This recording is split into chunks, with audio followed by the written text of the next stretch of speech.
Hi guys, welcome to Real Talk. We want to do more of these because I think we forget that this was also something that we do on the channel. Um, so I think like Elliot and I were just discussing what we want to talk about today, which is taking a look at some of our past experiences with trying to opt for different treatments and different things, and how that helped or didn't help at all with OCD.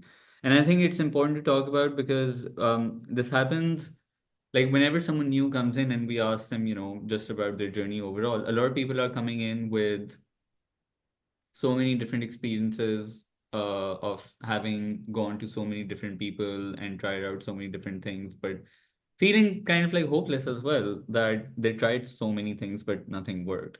And I think that that's why it's important to talk about this to also bring hope to like you're not the only one who has experimented with like a bunch of things and it hasn't worked. Um, and also the fact that I mean there is a way forward, of course, over here of you not having to stay stuck in a certain way. But so Elliot, like when would you say was like the maybe like the first time that you uh, sought help for anxiety or OCD?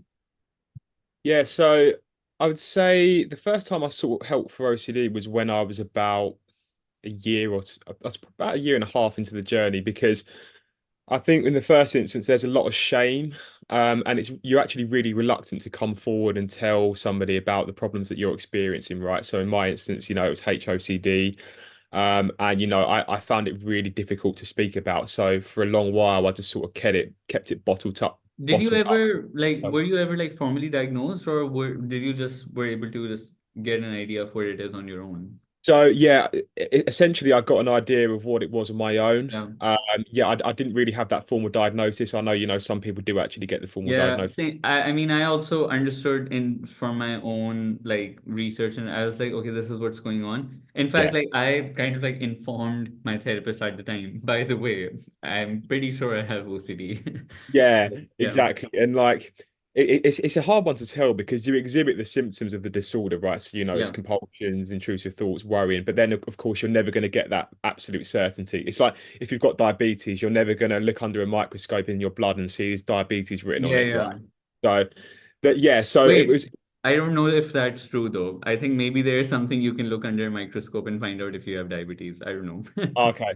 You know what I'm trying to say. I mean, like with a Yeah, yeah, I label, get what you're you saying. don't look Yeah. in your brain and see OCD written on your brain. That's what I Yeah, meant. yeah. But I mean, I think the example that I sometimes give people is that, like, if you cut yourself open, you're not going to see, like, oh, sadness is running through this blood over here. Like, there's nothing going to be of that sort. So, trying to look for proof whether anxiety or sadness is there, even if you cut yourself open, you can't find that proof. yeah, exactly. So yeah, similar to you, Momin, I sort of done a lot of research and I had Mm. an idea that I had OCD, right? So the first sort of steps I took was ebooks. So I purchased a few Right. ebooks and I sent this to you the other day in one of the chats. And it's like an 85-page ebook about Yeah, OCD yeah. gone in 1 week, right? And there was lots of wishy-washy stuff, thoughts are thoughts, let the thoughts pass, try and distract yourself from the thoughts. And I did this religiously, right? And I thought, I'll do this for a week or two, and I'll be fine. Yeah. Obviously I did it, and then I felt hopeless, back to square one because it wasn't working. Did you initially, like, just in the first, I don't know, because I also want to understand. So let's say when you found that ebook, right, and that it gave you some sort of like manual of like this is how you go about it. Like, Yeah. what was your initial feeling upon stumbling upon it and looking that, oh, there's like something that's saying that I can do this and it'll be fine. What was that? Yeah, it filled me with hope, to be honest, because it as if someone else was going through what I had, like the Yeah. intrusive thoughts, like the fears, the uncertainty, all of that sort of stuff. So it And do really, you feel like practicing some of those things, even just initially, I mean, did any of it like give any initial relief at all? it actually sort of did, like the whole Right, distracting thing, which was the main thing, like try and think of something else, right. or go about your day, that sort of stuff. That actually did in a Hmm. way help me, but long term robust, it's not enough, right? Yeah, yeah. So there was a lot of that, and I'd be compulsively rereading the ebook over and over again. So like I'd finish my day and I'd come back home and I'd double check that I was doing it all right. So that's when it became very, very compulsive.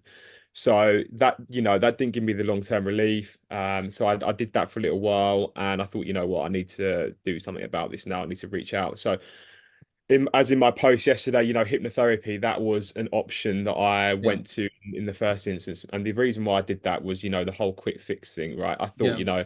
if I can access the subconscious mind and all that stuff, I'll be able to.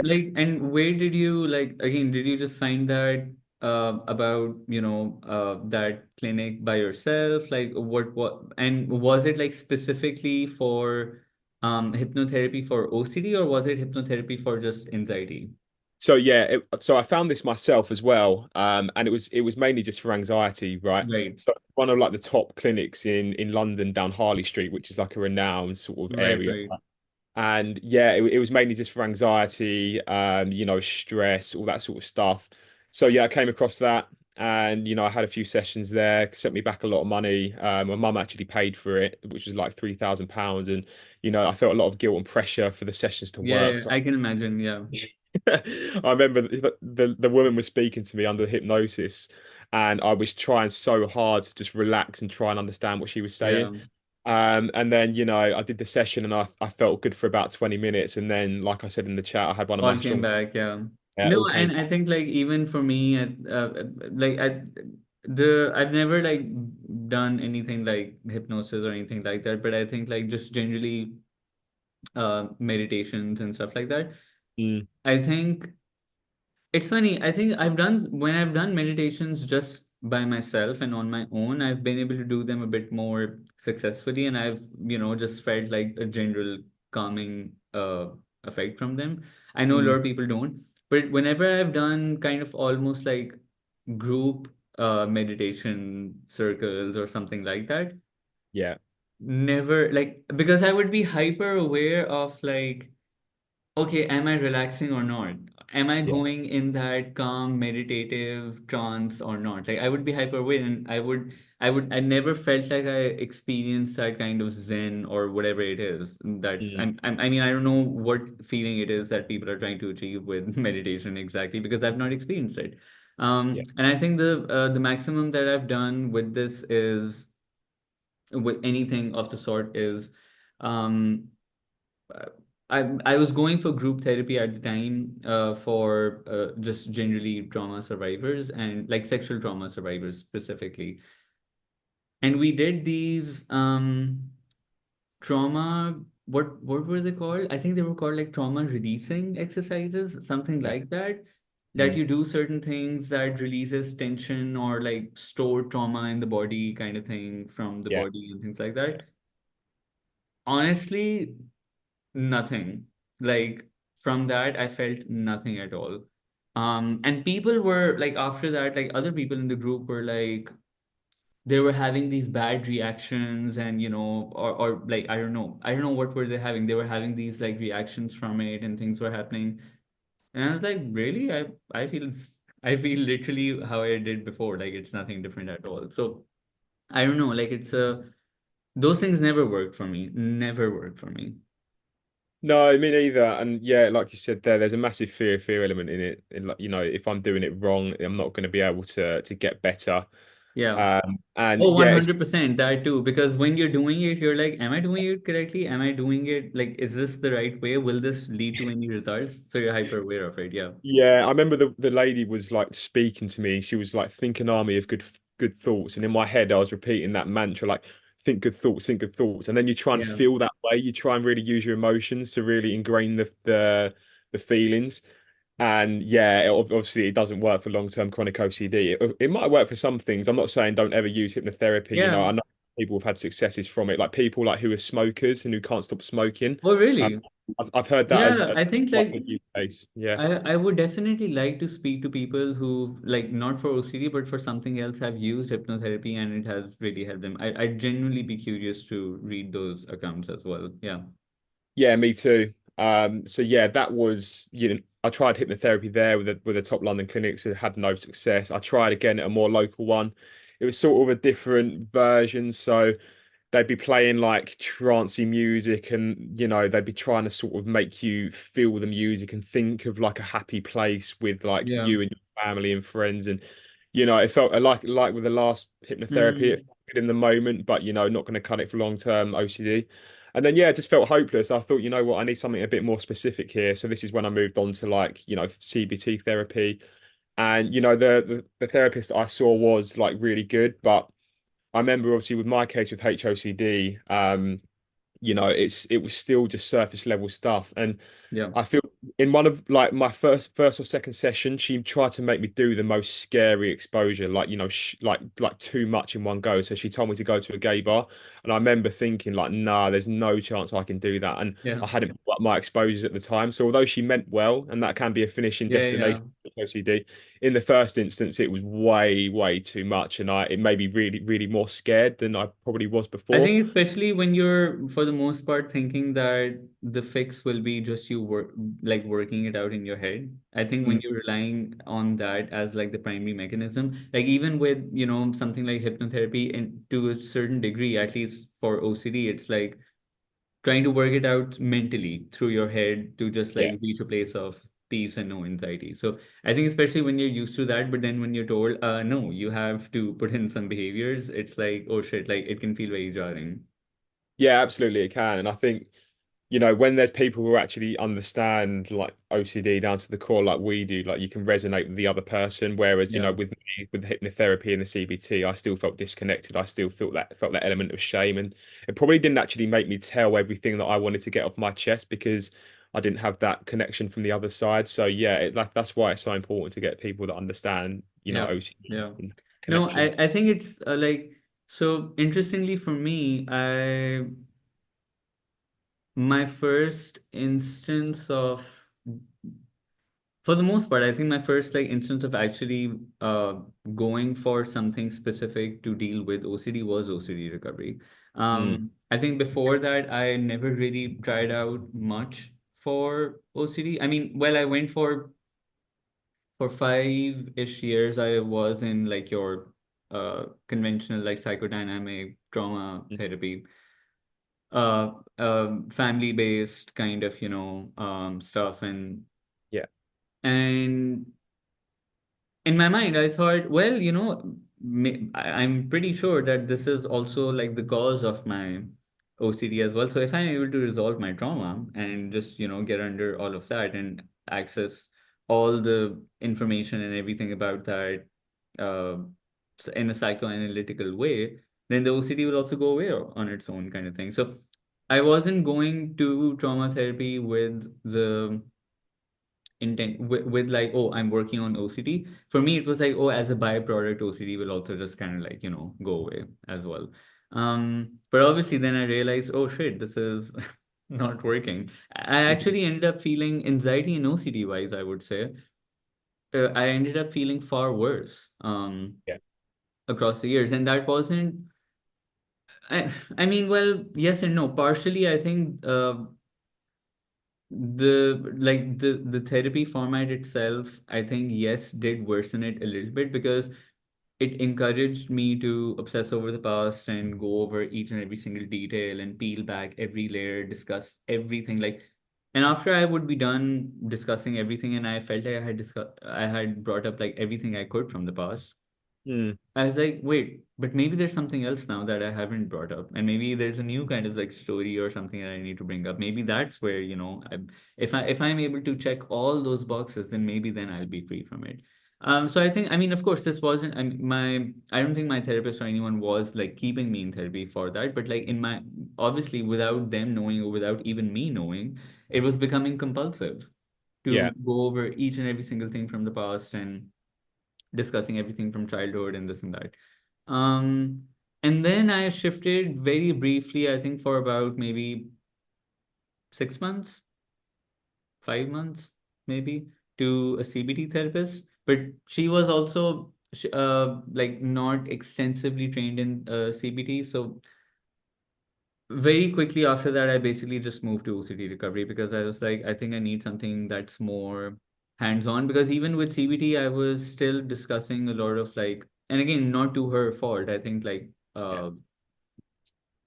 it was just how it was that even in my CBT sessions as well, there was just a lot of like discussing feelings and thoughts and things like that. Yeah. So I don't know. So obviously that didn't help me at all. So then I just moved to OCD recovery, and but it made instant sense as well for me because like when I read Rob's posts and things like that, I was like, oh, I mean, this is literally, I feel like someone is like has put my brain on paper, and it's Yeah. just like that's exactly how this is. Yeah, absolutely. I think it's really like important that you have people that resonate with what you're going through. And I remember like with the CBT therapist that I had, a lot of the time she was saying maybe in terms of HOCD, she was saying maybe you are, maybe you're not. And that would just make me even more triggered, right? Because Yeah, and also she's trying to get me to go to the gay bar and setting me all these tough exposures. So I felt like I was in a worse place after I went in there, and I'd yeah, actually yeah. go home from the sessions and double check my sexuality even more by going on online stuff, But etc. that she was doing the right thing on that front. Yeah, yeah, Yeah, yeah, absolutely. So yeah, I felt a bit like you, Moment. I felt really, really stuck, and yeah, I came across OCD recovery.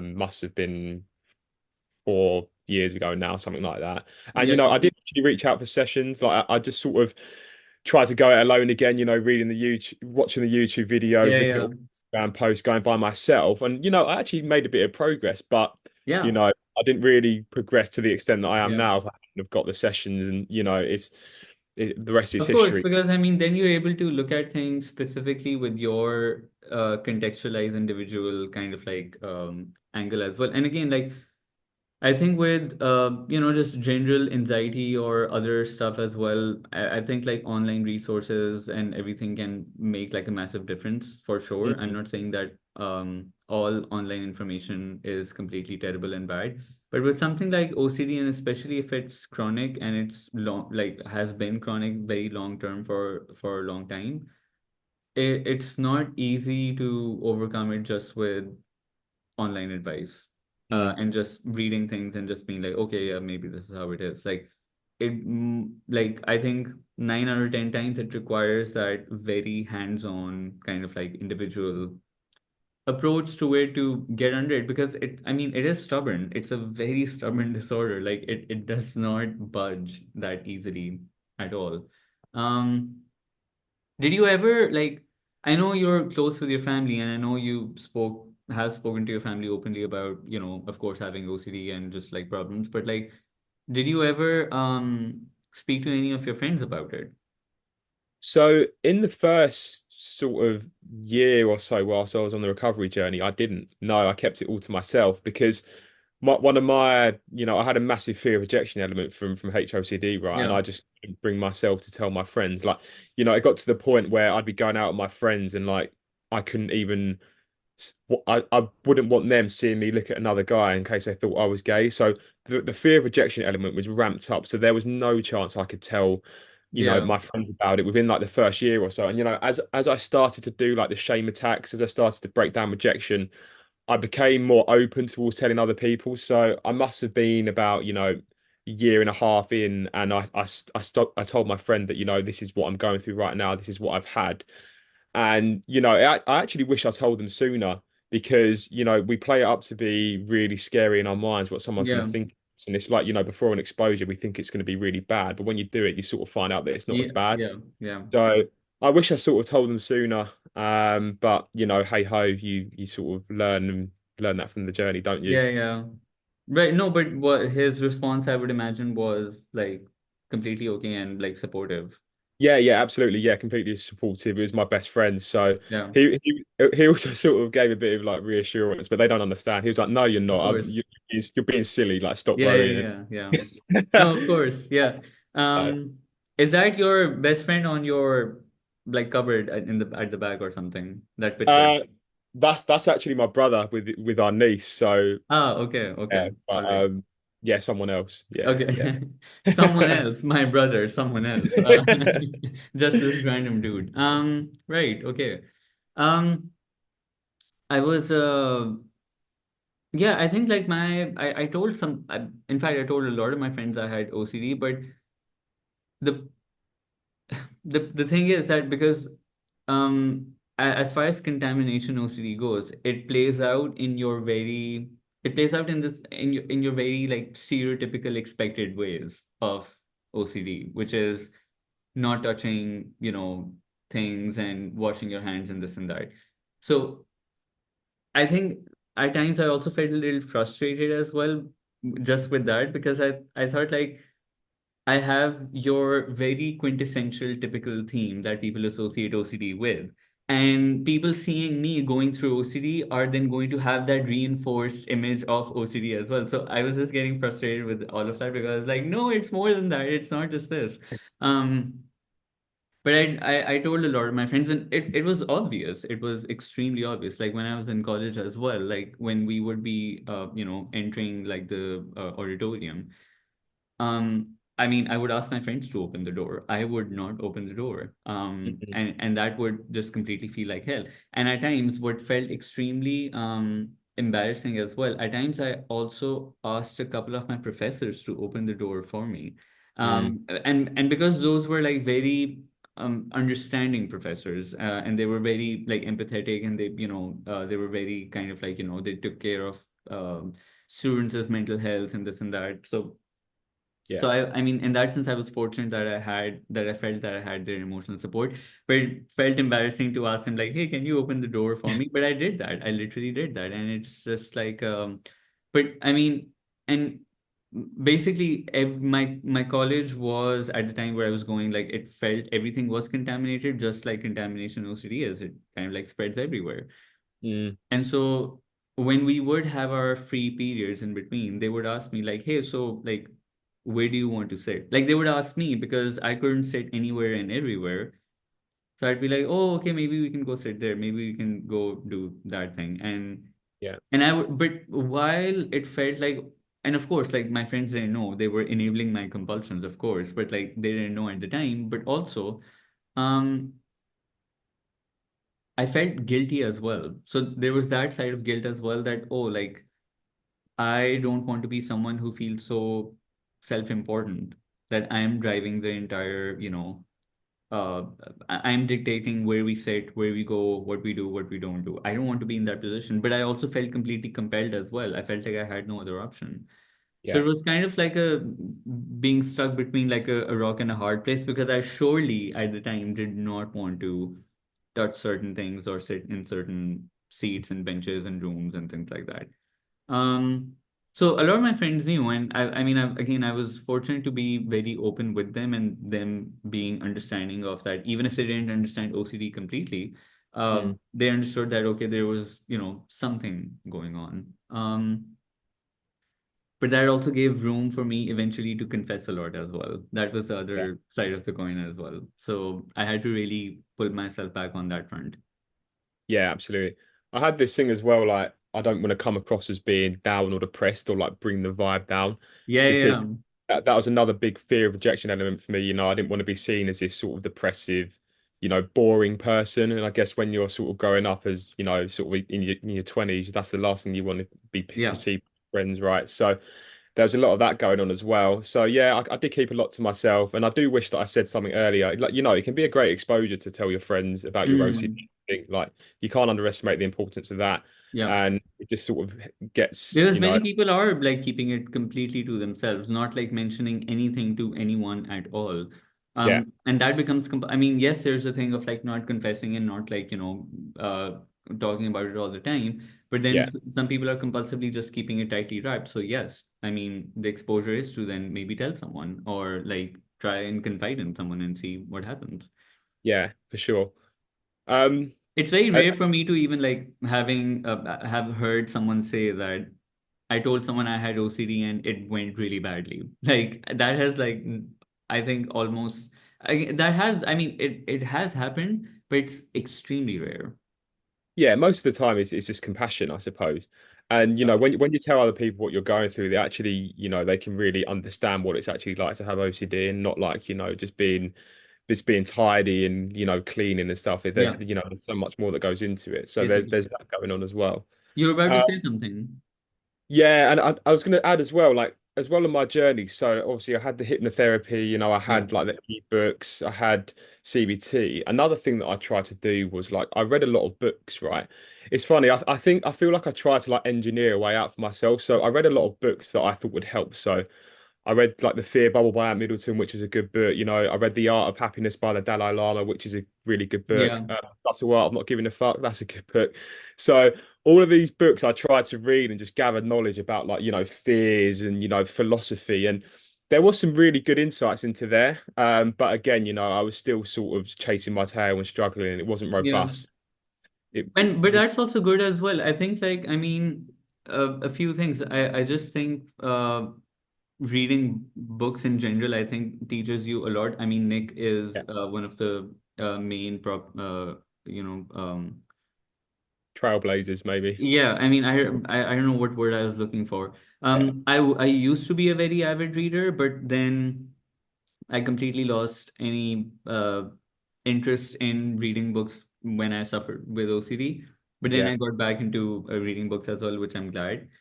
Mm, Um, but no, I think that like it's good that you still read those books because I do feel like even if some of those things may not have directly related to OCD itself, they probably still taught you some things. yeah, You still probably got some knowledge from them that was super helpful for you. yeah, And even I think even having wrong information, quote unquote, even having wrong information, I think is helpful because you have something to compare it with then. That, oh, yeah, this is what this information said, and this is what this book said, and this is how they match up with each other and yeah. it helps with having and again I'm not saying people need to start like going on a compulsive research thing again like because anyone can function in any kind of extreme but what I'm saying is that it's really good to have like a well of knowledge to then draw from every time that you're then just even interacting with friends as well for that matter. Yeah, yeah, absolutely. In one of the books, the Art of Happiness by the Dalai Lama, he said a really good line about like sort of tolerating suffering and like you know having the Mm, humility to give up what you can't change. And it's like you know when you're stuck with chronic anxiety, you know you're not going to be able to change it. So you know the way yeah, you actually get to acceptance is leaving that as fixed and changing your mindset yeah, about a particular thing. So that was something I really took from that book. And yeah, there's so many good lines in that.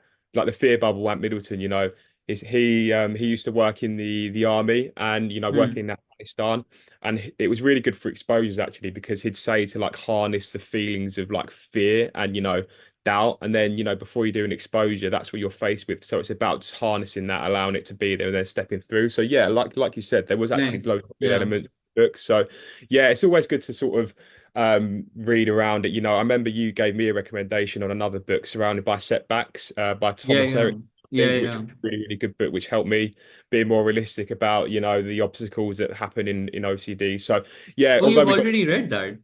Yeah, yeah, I've gone through it. Yeah, yeah, I really liked it. yeah, And you know, it just helped me to become realistic. And like the reading list on the website is obviously there for a reason. It's great and yeah. valid. But you can read around it for sure. Of course, yeah. I mean, like I always, in fact, there's some people who, after they're done with the main reading list that we recommend, they ask for like, supplementary reading material as well. And so I send them like some books that I personally liked and some things that helped me, even Yeah, fiction as well. Sometimes I think like fiction books can also, like part of what taught me so much about initially in my initial years when I read a lot about human behavior and just yeah, like human beings and how they think were fiction stories. yeah, yeah, And like so yeah, I think it gives you so much insight about your own self as well, especially like when you're young and you don't know what you're feeling, and when you read a book and when like a character is expressing their thoughts and their feelings, you're like, oh, okay, this is what possibly happens with me as well. So yeah, yeah, I absolutely. think, and reading is definitely a bit of a lost art, I think, these days. And I Yeah, think it's surely something that a lot of people, I think, should lean more into because it can really give you the kind of like supportive knowledge that you need just to make you like a fuller person and also just be able to expand your perspectives as well in life.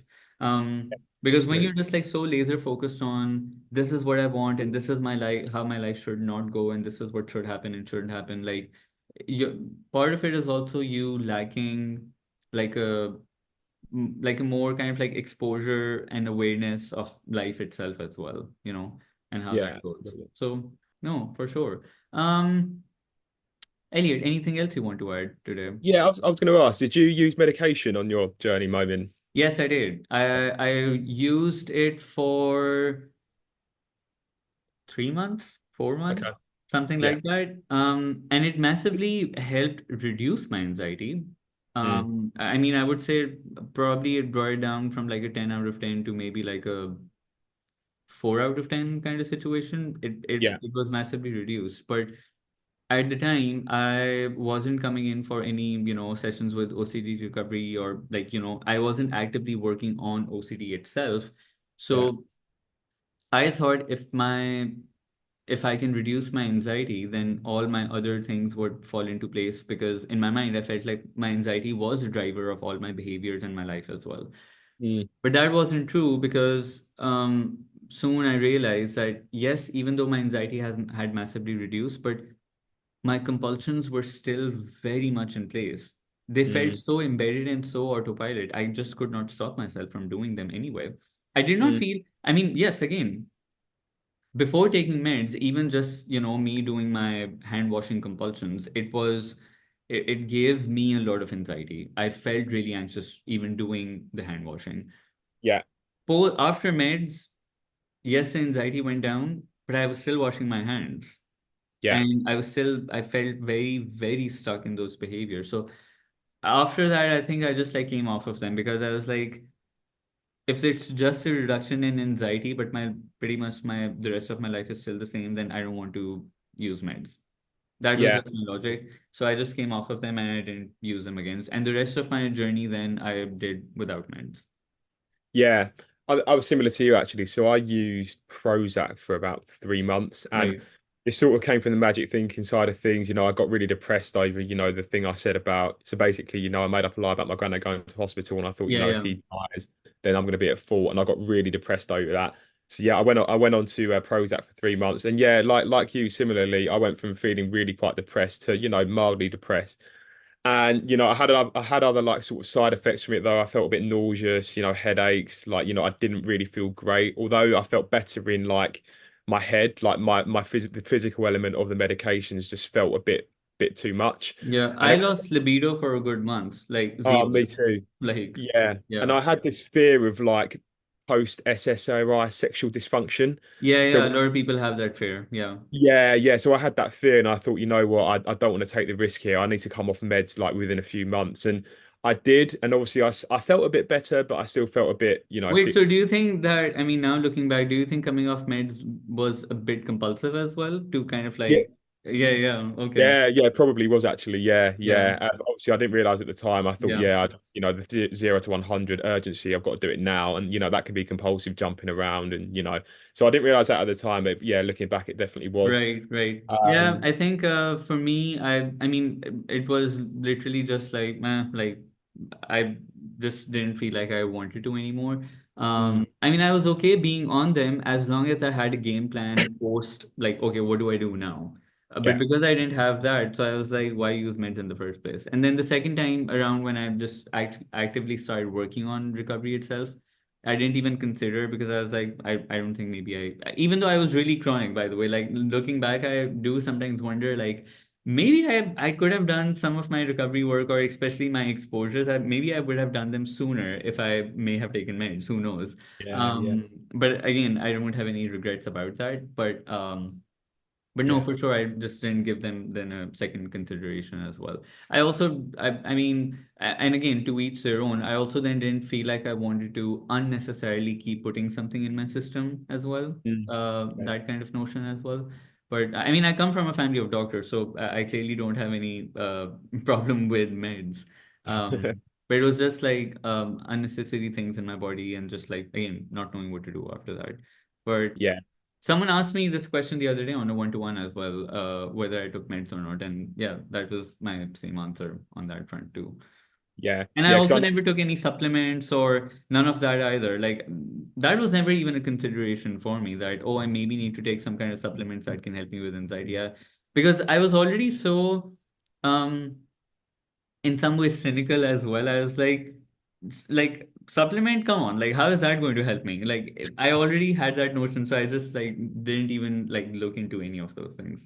Yeah, looking back, I was quite compulsive with the supplements. I use CBD Mm. oil quite a lot, and Yeah, to be yeah, fair, it actually did bring down the anxiety a little bit, but right, not robust for long-term recovery, and obviously it can get really compulsive. So, right. yeah, when I started working with you guys, I remember like Rob saying like I need to stop taking the Yeah, CBD. yeah, yeah. So, yeah, I had that, but yeah, that was it for supplements. But obviously, yeah, medications, not inherently bad, can really help you, and obviously speak to your doctor about those if you do want to use them. I think my way of my kind of like way of trying to get rid of or treat my anxiety was